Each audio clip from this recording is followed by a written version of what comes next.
How dare you? You have stolen my dreams. Make our planet great again. Je ne veux plus me mentir.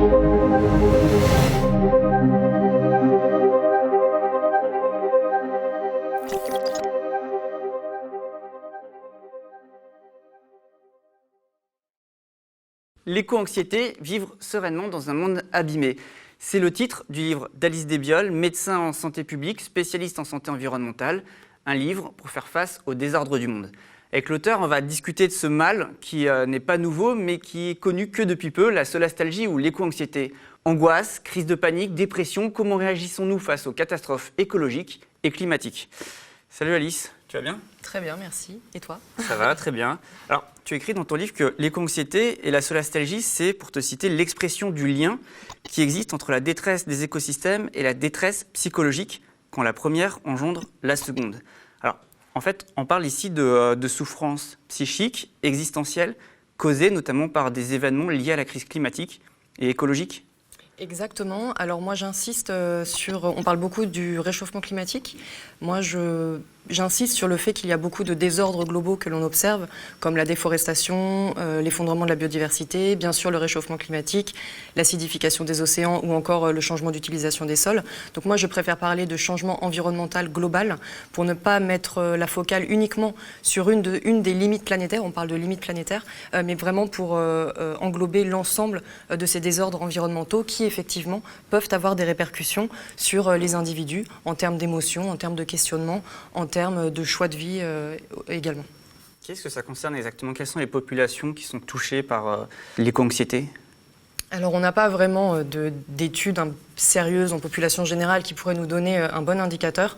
Néanmoins, on a par-ci par-là des sondages ou des petites études qui nous disent qu'en tout cas, certaines populations effectivement ont une peut-être prédisposition à cette sensibilité, comme les jeunes, notamment la tranche d'âge 15-17 ans, parfois aussi peut-être même un peu paradoxalement les urbains, qui peuvent aussi se sentir peut-être plus déconnectés de la nature. On voit aussi que certaines populations qui ont un rapport très fort à la terre sont concernées par cette solastalgie, cette sensibilité-là, comme les paysans, comme des populations indigènes aussi également. Et on a une autre population qui est très souvent au contact d'informations qui peuvent être anxiogènes et qui du coup peuvent plus facilement être concernées par cette éco-anxiété ou cette solastalgie. Ce sont les scientifiques, qu'ils soient climatologues, écologues, et en tout cas qui documentent, qui nourrissent un petit peu le débat scientifique et qui donc sont au contact de ces données au quotidien. Et ça aussi, ils peuvent du coup ressentir toutes ces émotions-là. Il y a deux termes qu'on utilise, solastalgie et éco-anxiété. L'éco-anxiété, c'est le titre de ton livre. Quelle est la différence exactement entre ces deux termes? Bon, les racines sont communes, hein, c'est vraiment les désordres du monde, comme on l'a dit. Après, pour rentrer un petit peu dans la nuance, l'éco-anxiété, ça serait plus, on est plus dans la prospective. Donc c'est les questionnements, l'inquiétude par rapport au monde de demain ou le monde qu'on va laisser à nos enfants. Donc on est plutôt dans la futurition, l'avenir, le futur. Et la solastalgie, c'est plus voilà, cette nostalgie de voir une nature un petit peu évanescente qui est en train de nous échapper. Cette nature dont on avait peur lorsque l'on était des hommes préhistoriques. Maintenant, on a une peur. On a plutôt peur de la perdre. Avant, on avait peur de la nature, maintenant, on a peur de la perdre. Donc la solastalgie, c'est vraiment voilà, c'est cette tristesse, ce sentiment d'impuissance, peut-être de culpabilité aussi, que les personnes peuvent ressentir. Et donc, c'est plus tourné vers le passé et le présent. Toi, tu as écrit ce livre pour comprendre comment faire face à ce mal, comprendre comment peut-être décrire ces symptômes. Est-ce qu'on peut d'ailleurs parler de symptômes vraiment pour décrire les conséquences de la solastalgie et de l'éco-anxiété? Alors c'est vrai que dès qu'on parle de symptômes, en plus moi je suis médecin, donc on rentre tout de suite dans peut-être le pathologique. Alors que finalement on a complètement le droit de ressentir des émotions, même si souvent ce sont des émotions que l'on qualifie de négatives ou de désagréables, comme la colère, la tristesse, l'inquiétude, la culpabilité. Mais ressentir des émotions ou se poser des questions, cela n'a rien de pathologique. Et typiquement on compare souvent un petit peu la solastalgie ou l'éco-anxiété à un deuil, et le fait de perdre une personne qui nous est chère et de se retrouver en deuil, ça ne fait pas de nous quelqu'un de malade. Donc, par contre, effectivement, si le deuil dure trop longtemps, on peut parler de deuil pathologique. On peut dire la même chose pour l'éco-anxiété ou la solastalgie. Si la souffrance morale devient trop importante, si les personnes se retrouvent débordées par leurs émotions, si elles se retrouvent inhibées, parfois même si ça les empêche de faire des projets qui leur tiennent à cœur, là, potentiellement, parfois, effectivement, on peut avoir franchi la barrière du pathologique. Mais de prime abord, je ne considère pas l'éco-anxiété ou la solastalgie comme des pathologies mentales. Pour comprendre un petit peu les conséquences, parce que toi, avant d'expliquer comment y faire face, tu décris d'abord l'éco-anxiété et tu parles de déni, d'épuisement psychologique, de sentiment d'impuissance. Tu peux nous expliquer exactement comment ça s'illustre exactement, comment ça se manifeste l'éco-anxiété pour un individu qui... C'est vrai que dans le titre, on dit l'éco-anxiété, mais moi je pense qu'il y a des éco-anxiétés comme il y a des solastalgies et que l'éco-anxiété, la solastalgie, c'est vraiment quelque chose de polymorphe. Il y a autant d'éco-anxiété ou de solastalgie qu'il y a d'individus concernés. Donc c'est vraiment propre à chacun. Vous avez des personnes chez qui ça va être très important, ça va les envahir. Là, je parle de solastalgique ou d'éco-anxieux absolus. D'autres, ça va être beaucoup plus relatif. Ils vont réussir à faire face à ce que leur quotidien ne soit pas du tout perturbé par ces émotions ou ces questionnements. Donc vraiment, ça dépend de tout à chacun. Ça dépend de votre environnement, ça dépend de votre profession, ça dépend de votre sensibilité personnelle, de votre entourage. Il est difficile, effectivement, de décrire précisément une grille. Je pense que c'est vraiment propre à chacun. Ça peut mener à la dépression ? Parfois, tout est possible. Comme un deuil peut mener à une dépression, si on se sent dépassé par toutes ces émotions et que, comme je vous le disais, la souffrance morale devient trop importante, là, bien sûr, c'est possible. Encore une fois, c'est pas du tout la majorité, donc je voudrais pas que dans l'imaginaire collectif, on pense que quand on est éco-anxieux ou solastalgique ou juste qu'on se pose des questions sur la tournure des événements de notre monde, on est quelqu'un de malade, de fragile ou d'éco-anxieux. Pas du tout. Au contraire, je pense même qu'il faut une certaine dose de courage pour regarder les choses en face, beaucoup de lucidité, pour accepter la situation telle qu'elle est, telle que les prévisions des scientifiques nous les décrivent, et continuer à aller de l'avant, à en faire une force, à en faire quelque chose de positif. Donc je pense qu'au contraire, il faut une grande force morale, mais parfois, effectivement, comme toujours dans la vie, on peut faire face à des épreuves, à être parfois dans des moments aussi de plus grande vulnérabilité, de plus grande fragilité, et donc là, peut-être passer la frontière de la dépression, bien sûr. Tu dis que c'est une souffrance morale, donc psychologique, mais est-ce que ça peut aussi avoir des conséquences physiques ? Est-ce que ça peut être dangereux ? Bien sûr. Moi, j'ai eu des témoignages de personnes aussi qui, parfois, à la lecture d'une information, pouvaient développer, par exemple, des attaques de panique avec une tachycardie, donc le cœur qui bat fort, des difficultés à respirer, l'estomac qui se tord, donc avec aussi des symptômes physiques, parfois des insomnies, des troubles du sommeil. Bien sûr, il y a des symptômes, on va dire, même si j'aime pas trop le mot, mais des expressions psychologiques, émotionnelles, mais on peut avoir parfois aussi des traductions physiques de toutes ces émotions et de tous ces questionnements. Quand on se renseigne un peu sur l'éco-anxiété, on peut lire assez souvent que c'est le nouveau mal du siècle. Mais finalement, là, on décrit quelque chose qui peut être ancien, juste découvert nouvellement. Est-ce que c'est vraiment le nouveau mal du siècle ? Bon, moi, je suis médecin de santé publique, donc quand on me parle de le nouveau mal du siècle, c'était le titre d'ailleurs de ma toute première tribune sur le sujet, c'est vraiment à prendre avec beaucoup de précautions. On ne parle pas de l'obésité, on ne parle pas des maladies cardiovasculaires, du VIH ou du paludisme, donc bien sûr, il faut raison garder, mais une chose est sûre, c'est que, à mon sens, cela touche et cela va toucher de plus en plus de personnes. Et est-ce que c'est vraiment nouveau ? Non, pas tant que ça. Le concept en lui-même, le fait qu'on mette un nom sur ces questionnements, ces émotions, ça c'est quelque chose d'assez récent.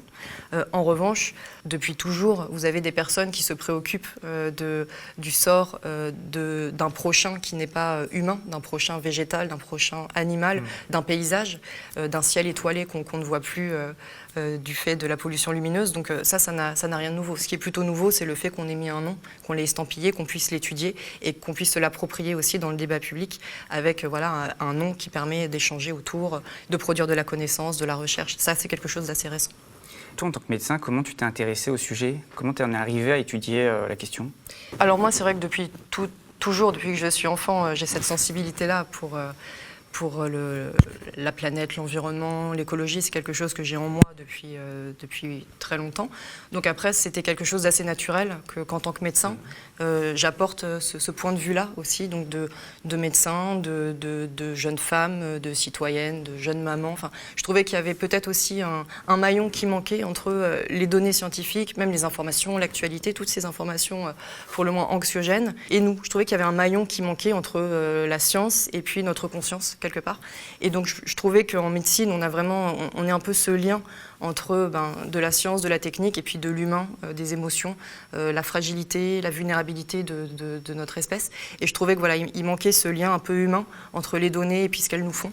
Et donc c'est pour ça que naturellement, finalement, ça m'est venu et je trouvais que c'était quelque chose qui manquait. Donc pour moi, c'était important d'en parler. Et surtout, je me suis dit, si ça résonne à ce point-là en moi, c'est qu'il y a d'autres personnes aussi qui vont se sentir concernées et qui pourront peut-être être apaisées en sachant qu'on peut mettre un nom, qu'on peut trouver aussi des pistes de solutions et que ça n'a rien d'une fatalité. Parce que toi, tu es solastalgique. Oui, bien sûr. Mais j'ai envie de dire, je suis plutôt étonnée qu'on ne le soit pas, en l'état des informations actuelles. Comment ça s'est manifesté? Comment t'en es arrivé à cette conclusion que tu étais solastalgique? Tu l'as perçu comment? Alors moi, c'est un peu ce que je décris dans l'avant-propos du livre. C'est quand j'étais enfant et que j'ai visité le Muséum national d'histoire naturelle avec mon père et mon petit frère et que j'ai vu toutes les espèces animales ou même végétales qui avaient disparu. Beaucoup du dodo. Donc je parle du dodo qui est pour moi assez emblématique. Le dodo, c'était encore plus triste, je trouve, que d'autres espèces parce qu'on n'avait même pas de spécimen original qu'on avait pu empailler. C'était juste une reproduction en cire. Et donc je me disais, ah oui, on statufie pour l'éternité des animaux qui auraient finalement toute leur place aussi en étant dans la nature ou encore en vie. Donc j'ai trouvé ça assez triste. Donc ça m'a interpellée sur notre capacité à détruire vraiment d'autres formes de vie. Donc c'est quelque chose qui m'a bouleversée sur le coup. Et donc c'est là que je me suis dit, ok, pour moi c'est un enjeu très important. Il faudra que je m'en saisisse plus tard. Donc j'avais d'ailleurs monté un club qui s'appelait SOS Nature, pour la petite histoire, avec mon frère et mes cousins-cousines. Et on allait ramasser les déchets dans la nature. Enfin, donc voilà, c'est quelque chose qui était en moi. Donc après, dès l'enfance, oui. J'ai eu pas mal de témoignages de personnes aussi qui, dès l'enfance, se sentent concernées. Donc, et après, naturellement, en tant qu'adulte, j'ai voulu faire honneur à la petite fille qui était encore en moi et continuer finalement perpétuer cet enjeu pour moi essentiel via là, ma connaissance, mes compétences en tant que médecin de santé publique et épidémiologiste. Toi, ce que tu dis aussi, c'est qu'on ne naît pas éco-anxieux, on le devient. Toi, tu l'es devenu comme ça, c'est face à un choc, en fait. Exactement. Encore une fois, je pense que je ne sais pas comment on peut dire, la prise de conscience, l'épiphanie, elle est personnelle, elle est propre à chacun, selon les sujets qui vont vous toucher, qui vont vous bouleverser. Moi, ça a été le dodo et ça a été la quantité de déchets aussi qui est exposée au musée. Vous avez un gros bloc de déchets compressés qui représentent les déchets produits en France en une année par une famille de 4 personnes. Donc moi je me suis dit, oulala, mais si nous, on produit ces déchets, mes parents, mon frère et moi, et que tous les Français font pareil, et tous les humains de cette planète, je me suis vraiment dit, on file un mauvais coton. Donc moi ça c'est tout ça qui m'a vraiment, ça a été une espèce de choc. Donc à partir de là, c'est comme ça que ça a commencé, mais je pense que pour d'autres ça peut être... Je ne sais pas, le fait qu'on rase des arbres en bas de chez eux pour faire un parking, le fait que les gens qui habitent à la montagne et qui voient qu'il y a de moins en moins de neige, je pense que ça, c'est vraiment personnel, il n'y a pas une raison. Mais une chose est sûre, c'est que oui, on le devient, puisque c'est quelque chose de très rationnel en fait, l'éco-anxiété, la solastalgie. Il y a vraiment un rationnel scientifique, c'est pour ça qu'une fois qu'on est éco-anxieux, en général, on va le rester. Tout l'enjeu, ça va être de vivre avec ça et d'en faire vraiment quelque chose de positif et de moteur. Mais comme c'est quelque chose de très rationnel, ça s'appuie souvent sur une prise de conscience assez lucide d'un événement quel qu'il soit. Ça s'appuie sur des événements très concrets, mais ça peut s'appuyer aussi sur des catastrophes dont on a été témoin ou dont on a été victime. C'est des traumatismes en fait. On peut parler des incendies, des sécheresses, de la canicule, des inondations. Là, on voit en ce moment avec les épisodes Cévenol. C'est sur ça aussi que s'appuie la solastalgie. Complètement. Par exemple, là tu parlais des canicules. Moi je sais qu'à chaque vague de chaleur, de canicule, c'est en général suivi ou en même temps on voit une vague d'éco-anxiété. Moi j'ai beaucoup de témoignages à ce moment-là de personnes qui m'écrivent en me disant mais qu'est-ce qui se passe? Il y a un côté très anxiogène, on parle même de météo-anxiété, donc pour toute l'inquiétude face à ce climat complètement erratique, même parfois dangereux. On meurt chaque année, il y a 1500 personnes minimum qui meurent à cause de la canicule. Donc oui, bien sûr. Ce sont vraiment des catastrophes écologiques qui surgissent dans notre quotidien. Exactement. En fait. Donc le réchauffement climatique, pour parler de ça, qui nous semble une menace un peu lointaine, intangible, qu'on ne peut pas s'approprier. Là, on l'expérimente dans notre chair, sachant qu'en plus, pour ceux qui creusent un petit peu le sujet, vous savez que les vagues de chaleur, d'après Météo France et les experts du GIEC, c'est vraiment la menace qui va toucher les pays du Nord, avec des vagues de chaleur qui vont être beaucoup plus longues, beaucoup plus intenses, beaucoup plus précoces, beaucoup plus fréquentes. Et la canicule de 2003, qui avait été un épisode vraiment très important en termes de durée, de chaleur et d'intensité, qui avait fait 15 000 morts en France et 70 000 en Europe, ça pourrait potentiellement être la norme dans peut-être une décennie ou deux. Donc vous comme moi, on sera des personnes concernées, et je ne parle même pas de nos enfants. Donc ça, effectivement, ces constats-là peuvent générer des questionnements. Et je pense finalement que l'éco-anxiété ou la solastalgie, que des données scientifiques peuvent vraiment être à l'origine d'une nouvelle philosophie de vie qui va entraîner voilà, des changements de vie. On peut vraiment observer, ça peut être au fondement d'une nouvelle morale, d'une nouvelle éthique, de nouvelles aspirations. Ces données scientifiques, est-ce que l'on va expérimenter aussi dans notre chair?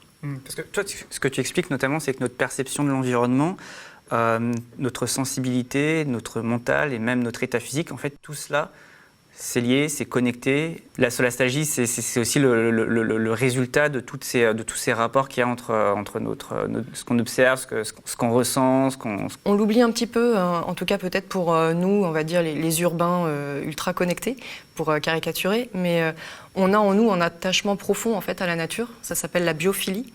Et cette biophilie, elle est essentielle, elle est un petit peu inhibée, puisqu'effectivement, pour beaucoup, même pour beaucoup d'humains, parce que là, l'humanité est essentiellement urbaine et ça va faire qu'augmenter.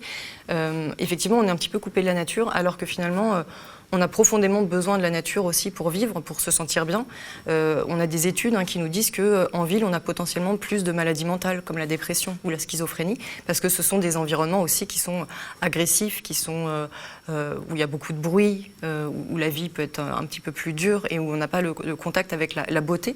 Tout simplement, la beauté est une promesse de bonheur, nous dit Stendhal, et peut-être que cette beauté-là de la nature, on en profite moins finalement, puisque de par nos modes de vie, on peut être très nombreux à être coupés de la nature. Et ça, effectivement, ça peut avoir des répercussions sur notre bien-être mental, physique, puisqu'on parle de maladies civilisationnelles quand on parle d'obésité, de diabète, de maladies cardiovasculaires. C'est aussi des maladies qui sont liées à une activité, à des modes de vie très sédentaires. On ne bouge plus. Donc ça, je pense qu'effectivement, tout est intrinsèquement lié. Et d'ailleurs, on parle maintenant en santé publique de santé planétaire. Et donc ça nous rappelle que la santé des écosystèmes, la santé des paramètres Terre sont intimement liés aussi à notre santé. Et que notre santé dépend de la santé des écosystèmes, de la biosphère. Et donc ça, je pense que c'est quelque chose de très important à remettre au cœur peut-être de nos paradigmes, en tout cas de nos paradigmes de santé publique, de médecine et peut-être de nos paradigmes de société aussi. Avec ce concept de santé planétaire, finalement, ça va dans les deux sens. On peut dire aussi que des sociétés malades ne peuvent qu'engendrer une planète malade. Or, complètement. Et d'ailleurs, des sociétés malades sont aussi plus fragiles et vulnérables aux pathologies émergentes. Comme on voit là, typiquement, on a un exemple parfait, c'est le coronavirus. Qu'est-ce qui fait beaucoup le lien au début du livre avec ce qui se passe en ce moment avec la pandémie. Tout à fait, parce qu'on l'oublie, mais effectivement, en ce qui concerne le coronavirus, les personnes les plus susceptibles de mourir, ce sont toutes les personnes qui sont malades ou qui ont des comorbidités, qui pour beaucoup sont liées au mode de vie, diabète, maladie cardiovasculaire, obésité. Donc tout ça, ce sont des maladies aussi fortement liées à notre mode de vie. Et donc on voit l'émergence du coronavirus. Elle est liée à quoi ? Elle est liée aux assauts permanents de l'homme sur le monde sauvage, avec la déforestation, avec le trafic d'espèces sauvages, qui conduisent à mettre des espèces qui normalement ne devraient pas se rencontrer, des espèces sauvages et des espèces domestiques. Elles sont mises en contact du fait de ces assauts permanents de l'homme sur le monde sauvage. Et ça favorise l'émergence de nouveaux pathogènes qui après vont se diffuser dans un monde mondialisé et atteindre des populations qui en plus, de par leur mode de vie, leur alimentation, leur mode de vie coupé de la nature, sont finalement beaucoup plus fragiles. Donc on voit effectivement que tout est lié et malheureusement pour nous, la pandémie de coronavirus est un exemple, j'ai envie de dire, parfait de santé planétaire. D'ailleurs, si on pousse un peu le lien avec notre réaction face à la pandémie, est-ce qu'on peut dire que l'anxiété qui se dégage depuis le début de la pandémie, c'est de l'éco-anxiété ? Je dirais oui et non. Moi, dans le livre, je parle de mise en abîme de la peur. C'est-à-dire qu'en fait, le coronavirus, au début, quand on en entendait parler, que c'était en Chine, puis après en Italie, en tout cas en France, on avait encore du mal à vraiment se sentir inquiet et on a commencé vraiment à avoir peur au moment où on nous a dit, où notre gouvernement a estimé que la menace était suffisamment grave pour mettre en place des mesures extraordinaires, donc des mesures jamais observées auparavant, comme notamment un confinement généralisé. Et donc à partir de ce moment-là, c'est à partir du moment où on nous a dit c'est tellement dangereux pour nous qu'on va faire quelque chose qu'on n'a jamais fait, qui n'a jamais été fait dans l'histoire de l'humanité, c'est qu'on va tous s'enfermer. Et quand vous avez la moitié de l'humanité qui s'enferme, que ce soit d'ailleurs justifié ou pas, ce confinement, là n'est pas la question, mais en tout cas, ça a déclenché la peur, plus que le coronavirus. Et moi, quelque part, je me dis que si on a parfois pas vraiment. Moi, j'appelle quelque part de mes voeux une espèce de sursaut collectif pour ce changement environnemental global, comme on l'a eu pour le coronavirus. Mais on voit que tant que peut-être le biopouvoir n'aura pas considéré cet enjeu-là comme quelque chose de suffisamment important pour justifier des mesures extraordinaires, nous, en tant que citoyens, ça peut être beaucoup plus difficile aussi d'accepter ça. Et parce que toi, tu nous expliques quand même dans le livre que finalement, la solastalgie et l'éco-anxiété, c'est une forme de réaction face à tous les dérèglements du monde, pas seulement finalement les dérèglements écologiques. Dans ce sens, c'est pour ça que je posais un petit peu ma question par rapport au Covid. Pour moi, on était plus dans la peur. On était plus dans la peur de mourir, tout simplement. Donc, c'était pas vrai.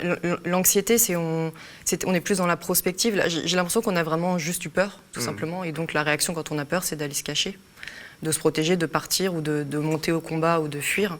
Donc pour moi, c'était plus de la peur. Par contre, la solastalgie ou l'éco-anxiété, elles ont pu être un petit peu exacerbées durant cet épisode, mais peut-être pour d'autres raisons qui étaient notamment une espèce de mise sous le tapis des autres sujets, que ce soit bien sûr les incendies qui avaient encore lieu à l'époque en Australie, on n'en a plus entendu parler, ou d'autres sujets environnementaux, la crise des migrants aussi. Ou en Afrique, exactement. Donc peut-être c'était plutôt cette mise sous le tapis avec cette infodémie. L'OMS parle d'infodémie, c'est-à-dire d'épidémie d'information et de fake news sur le coronavirus. On n'a parlé plus que de ça, comme s'il n'y avait plus de problème ailleurs. Et donc ça, pour le coup, je pense que ça a pu exacerber l'éco-anxiété et la solastalgie. Se dire, mince, mais on oublie tout le reste. D'ailleurs, à la fin du livre, tu parles aussi d'un préjudice d'anxiété, et même peut-être d'un préjudice d'éco-anxiété. Ouais. On peut rappeler qu'il y a eu notamment une plainte déposée par plusieurs jeunes, notamment Greta Thunberg auprès de l'UNICEF, pour préjudice d'anxiété. Pour toi, c'est justifié aujourd'hui, on peut parler de préjudice d'éco-anxiété ? Alors bon, je ne suis pas juriste, mais en tout cas, ça ne me choquerait pas. C'est pas mon cas, mais je sais qu'il y a des personnes pour qui c'est très difficile à vivre. Donc, chez qui la qualité de vie est clairement altérée. Ça pourrait ne pas être le cas si on mettait en place collectivement des mesures à fort impact positif pour l'environnement et le bien-être. Donc oui, pour moi, disons que ça ne me choquerait pas. Après, je ne suis pas juriste, je ne connais pas les tenants et les aboutissants. Et je sais que je travaille un petit peu avec des personnes qui essaient de porter la reconnaissance de l'écocide. Et je vois à quel point c'est compliqué. Donc, mais en tout cas, ça ne me perturberait pas outre mesure que ce sujet soit mis sur le tapis un jour. Il faudrait que l'éco-anxiété soit aussi reconnue médicalement. Mais ça aiderait, ça c'est sûr. Ouais. Ça aiderait bien sûr. À la fin du livre, tu énonces notamment un certain nombre de conseils pour gérer l'éco-anxiété. Par exemple, tu parles de savoir lâcher prise sans renoncer, apprendre à choisir ses batailles, recréer du lien avec la nature. Toi, ce que tu nous dis, c'est que ça commence par changer notre monde. Oui, exactement, parce que ce que j'ai pu constater avec pas mal de témoignages de personnes éco-anxieuses, c'est qu'il y avait ce que j'appelle une hubris d'impuissance, c'est-à-dire cette volonté démesurée de vouloir, entre guillemets, sauver le monde, et en tout cas de se trouver un peu comme un Sisyphe de l'environnement, à vouloir tout porter sur ses épaules, et quelque part, c'est impossible, tout simplement. Donc, reconnaître ses limites, les accepter, et agir en fonction de ce qu'on peut faire. N'accepter de responsabilité que ce sur quoi l'on peut agir. Sinon c'est tellement vertigineux que quelque part, on va sombrer, on va se perdre. Et donc, je pense que c'est contre-productif. Donc, vraiment, revenir à sa juste mesure, agir à l'échelle d'un individu, d'un collectif, d'un foyer. Pour moi, c'est déjà énorme, surtout que la société ne va pas forcément valoriser tous ces comportements, entre guillemets, éco-vertueux. Donc c'est déjà un combat au quotidien. Donc choisir ses batailles, les mener, et voilà, ne pas s'empêcher aussi d'être heureux, de vivre et d'être serein, parce que c'est pas parce qu'on est éco-anxieux et qu'on se pose des questions qu'on n'a pas le droit aussi au bonheur. Donc, réussir à transformer une souffrance en force, quoi. Ça, c'est possible ? Complètement, c'est complètement possible. C'est complètement possible. J'avais un ami psychiatre qui me disait que la tristesse s'immisce dans ce qui nous caractérise le plus. Mais je pense que, outre la tristesse, il y a aussi l'énergie, la passion, qui va s'immiscer dans ce qui nous caractérise le plus. Et donc, libre à nous de transformer finalement nos passions tristes en passions heureuses et en leviers Et vraiment, je sais que des personnes éco-anxieuses m'ont dit à quel point, passer cette espèce de gouffre vertigineux où elles se sentaient dépassées, elles ont su se réapproprier cette solastalgie, cette éco-anxiété, et peut-être changer parfois aussi leur mode de vie, leur quotidien, déjà leur manière de s'alimenter, de consommer, des choses toutes simples. Hein. Et ça les a aidées à se sentir mieux. Il y a beaucoup de personnes qui ont trouvé le bonheur finalement en conduisant des projets qu'elles n'auraient peut-être pas pensé faire sans cette nouvelle philosophie de vie. Pour moi, la solastalgie ou l'éco-anxiété, c'est pas une pathologie ou c'est pas quelque chose de triste ou de noir. C'est juste une nouvelle forme de philosophie de vie. C'est vraiment dont je pose d'ailleurs les fondements dans mon travail. D'ailleurs, tout à l'heure, tu disais qu'il fallait assumer cette solastalgie, que finalement, ça témoigne d'un caractère qui est assez fort et même d'une forme de sagesse. Complètement. Souvent, c'est très facile de caricaturer un petit peu ou de dénigrer les personnes, même sous forme de blague ou d'humour, les personnes un petit peu, même écolo, sans qu'elles soient éco-anxieuses ou pas. Moi, j'insiste vraiment auprès de mes lecteurs et de mes lectrices pour leur dire de ne pas avoir honte de ce qu'elles sont.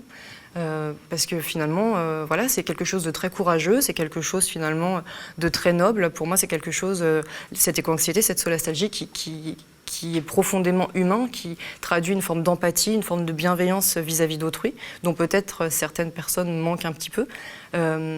Pour des raisons multiples et variées, d'éducation, de société, bien sûr. Je ne suis pas du tout en train de jeter l'opprobre sur d'autres personnes, mais je pense que c'est très important d'assumer, d'être fier de ce que l'on est, surtout quand ça va dans le sens de l'histoire. Donc oui, ça pour moi, c'est très très important.